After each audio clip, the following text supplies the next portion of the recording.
Bismillahirrahmanirrahim. Assalamualaikum warahmatullahi wabarakatuh. Hai Sobat PAI, pada kesempatan kali ini saya akan membawakan satu materi yang berjudul tentang konsep fitrah dalam pendidikan Islam. Sebelum ke situ, izinkan saya perkenalkan diri terlebih dahulu.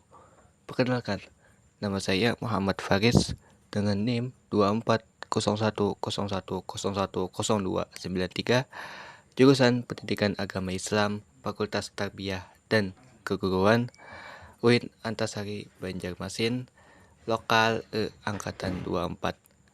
Nah, jadi saya akan membawakan mata kuliah Filsafat Pendidikan Islam, materinya yang berjudul tentang konsep fitrah dalam pendidikan Islam.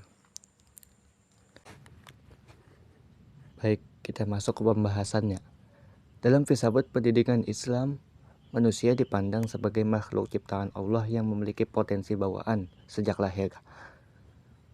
Potensi ini dikenal dengan istilah fitrah. Konsep fitrah menjadi landasan penting dalam pendidikan Islam karena menentukan cara pandang terhadap peserta didik.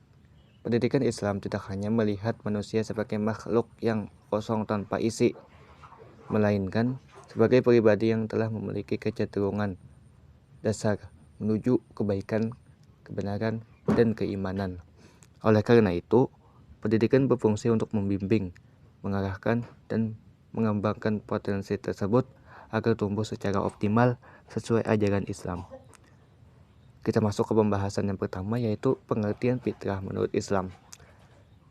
Fitrah menurut Islam adalah potensi dasar yang suci yang Allah berikan kepada setiap manusia sejak lahir. Fitrah mencakup kecenderungan untuk mengenal dan menyembah Allah, mencintai kebaikan dan kebenaran, serta memiliki kemampuan untuk berkembang baik secara jasmani, akal, maupun rohani. Dalam filsafat pendidikan Islam, fitrah menjadi dasar bahwa manusia bukanlah tabula rasa atau kertas kosong. Manusia telah mengembangkan positif yang harus dipelihara dan dikembangkan. Pendidikan tidak boleh bersifat memaksa ataupun menekan, karena itu akan menyebabkan merusak fitrahnya seseorang. Sebaliknya, pendidikan itu membimbing, menuntun, mendukung, dan memfasilitasi agar potensi fitrah tersebut dapat berkembang alami dan seimbang. Jadi, fitrah menurut Islam adalah itu memang potensi dasar yang Allah berikan kepada kita, kepada setiap manusia yang lahir. Dan di dalam pendidikan Islam, fitrah itu adalah manusia yang bukanlah tabula rasa atau kertas kosong, yang mana mereka itu sudah ada mempunyai fitrah positif.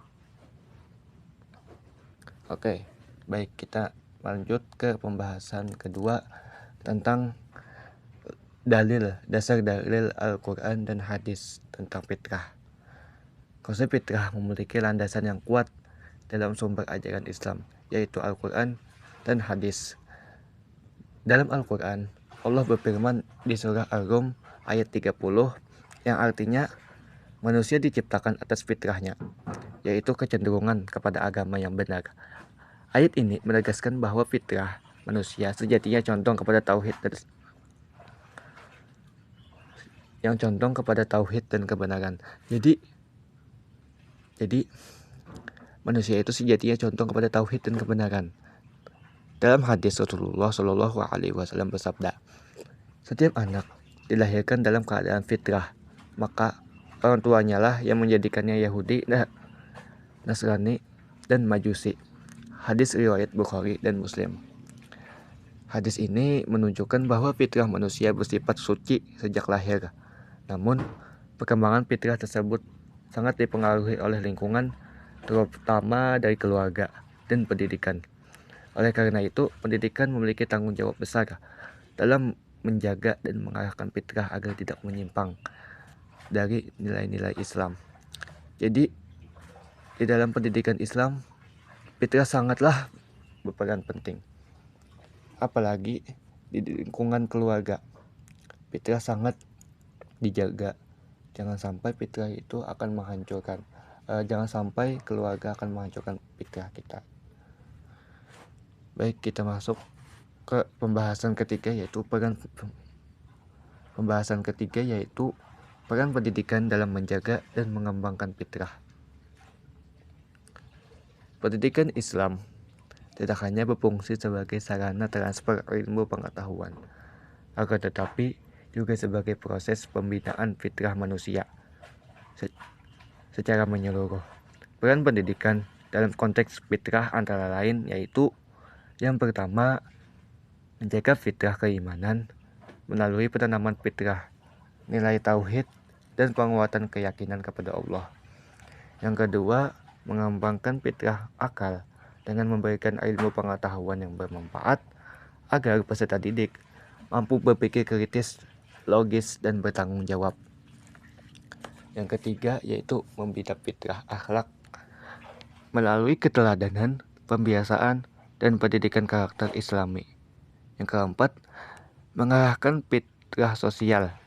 Nah, agar peserta didik mampu hidup bermasyarakat dengan sikap toleran, adil, dan peduli terhadap sesama. Dengan demikian, tujuan pendidikan Islam adalah membentuk manusia yang seimbang antara iman, ilmu, dan amal, sehingga mampu menjalankan perannya sebagai hamba Allah dan khalifah di muka bumi ini. Masuk ke pembahasan keempat, yaitu penerapan konsep fitrah dalam pendidikan sehari-hari. Penerapan konsep fitrah dapat dilihat dalam praktik pendidikan, baik di sekolah, di keluarga, maupun di lingkungan masyarakat. Contoh yang pertama, contohnya yaitu guru mengajar. Guru mengajar dengan pendekatan kasih sayang dan dialog, bukan dengan kekerasan atau paksaan. Nah, hal ini karena sikap lemah lembut lebih sesuai dengan fitrah manusia. Selain itu, pembiasaan ibadah seperti sholat dan doa dilakukan secara bertahap, sesuai usia dan kemampuan anak tersebut. Pendidikan juga memberi ruang bagi peserta didik untuk mengembangkan bakat dan minatnya tanpa paksaan, sehingga potensi yang dimiliki dapat berkembang secara maksimal. Penanaman nilai-nilai seperti kejujuran, tanggung jawab, dan disiplin sejak dini juga merupakan bentuk penjagaan fitrah akhlak. Ini adalah jadi penjagaan fitrah akhlak. Dalam hal ini, peran orang tua dan guru sebagai teladan sangat penting karena keteladanan lebih efektif daripada sekedar nasihat.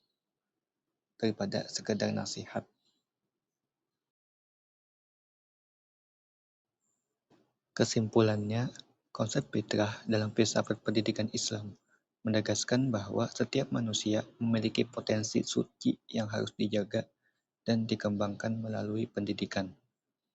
Pendidikan Islam tidak hanya bertujuan mencerdaskan secara intelektual, akan tetapi juga membimbing manusia agar tetap berada pada jalan kebenaran, sehingga dengan fitrahnya, dengan pendidikan yang berlandaskan fitrah, diharapkan lahir generasi yang beriman, berilmu, berakhlak mulia, serta mampu memberi manfaat bagi dirinya sendiri, masyarakat, dan agama. Sekian yang dapat saya sampaikan. Itu saja yang saya sampaikan. Mungkin cukup sampai di sini. Akhirul kalam. Wallahul muwaffiq ila aqwamit thoriq. Wassalamualaikum warahmatullahi wabarakatuh.